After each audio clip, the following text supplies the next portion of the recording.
Our last winner is Luc Galoppin, who runs a couple of companies. One of them, he was telling me, focuses on social media. He is based in Brussels, so he came a long ways to be with us this evening. And Luc is going to talk a little bit about his innovation himself instead of me. So Luc, come on up, share this with us for a few minutes, and then we'll be back up to present the award. So, Luc Galoppin, thank you.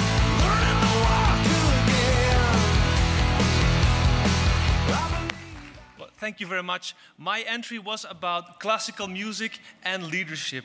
Now, I don't know about you, but if you could simply lift up your hands, who of you is playing classical music?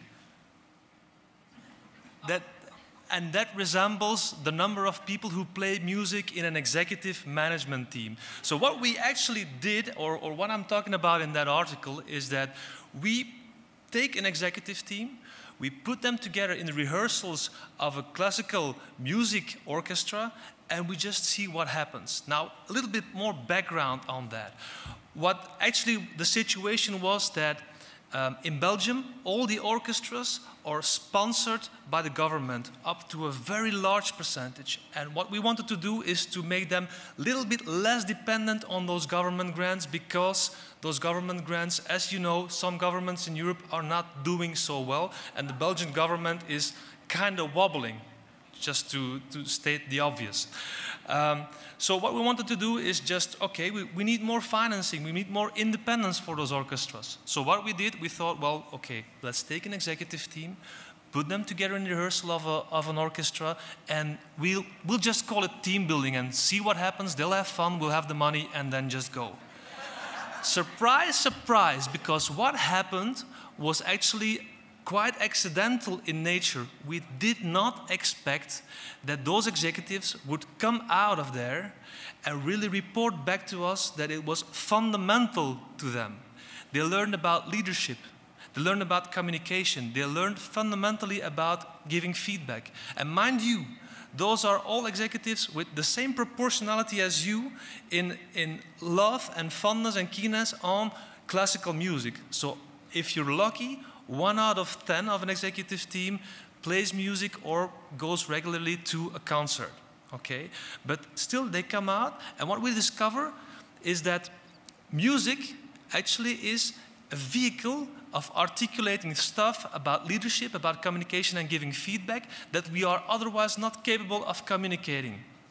Just to give an example, there is a car factory in Brussels, the Audi car factory, and we took the management team of that Audi car factory, and as you can imagine, most of them are engineers, and every characteristic that you can imagine about engineers is true. So they come in, they roll their eyes when they discover that it's about classical music.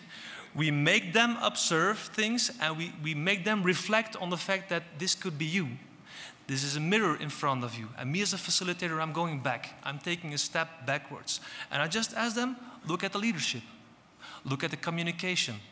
Look at the feedback and how that is working. They are amazed, and they talk with the greatest respect. They report back to the musicians, back to the conductor at what they have seen. And this is really amazing. So there you go. Music is... This is an accidental discovery. Music happens to be a very good vehicle of articulating stuff that we are not capable of articulating. Now, to come back on that example of Audi, when we interviewed them 1 month later, and we wanted to know what exactly is it that you have taken back from that. That is the fact that some of those managers, they report back that, well, now, before starting a meeting, we think about tuning of the instruments. I regularly ask myself, are we being in resonance here?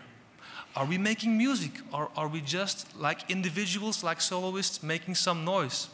And about leadership, which is more or less the topic of this Prize, when they talk about leadership, sometimes some of those executives, they told themselves, or they made the thinking, well, maybe it's now time for me to step back. When you read the article, you will see that I'm talking about the no man's land. And the no man's land is the area where the conductor does not know and the musicians don't know, and where they have to find themselves throughout the music. You will discover when you watch a rehearsal, all of these musicians, they have a pencil in their hand. They're constantly having a conversation.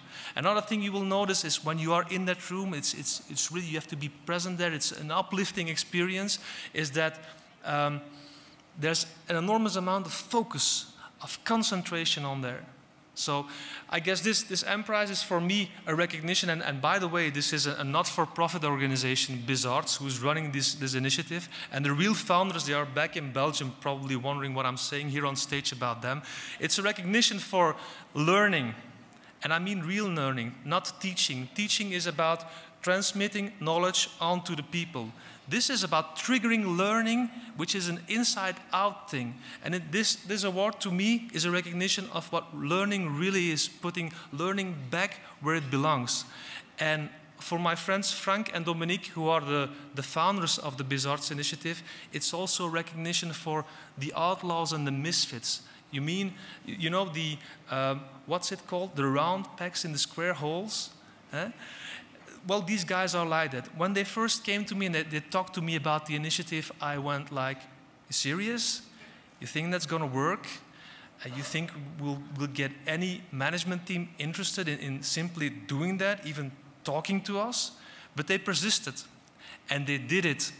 And we didn't know what to expect. And what came out was very accidental. And I have the impression now that we have only seen the tip of the iceberg. Because the discoveries, the learnings that come out of there is what they report back to us. I am not the knowledgeable person sitting in front and stating the obvious and telling everybody what's going to happen or what they will learn. They report back to me. And I'm sitting there as a facilitator going, in amazement and saying, well, that's cool. And the only thing I do as a facilitator is take a step back and have them look in the mirror of the orchestra. Now, this is an amazing experience, and this M-Prize for me is truly a recognition. So I thank you all for your attention, and thank you, Gary, for this award. Thank you. Thank you. Thank you very much. Congratulations. Thank you. Appreciate that. So, you know, so first I learned that culture beats strategy, and now I learned that experiential learning is better than teaching. Like, I'm 0 for 2 tonight, but anyway. But thank you, Luc. Appreciate that very much. And, you know, the other thing I take away from that story, you know, so much of management and the way we run our organizations, it really was invented by engineers and accountants, as Luc was kind of saying. And, you know, if we really want to change that in our organizations, if we want organizations where people have right brains that are anywhere near, left brains anywhere near as big as our right brains, we have to be learning in some very unusual places. So thanks for inspiring us to do that.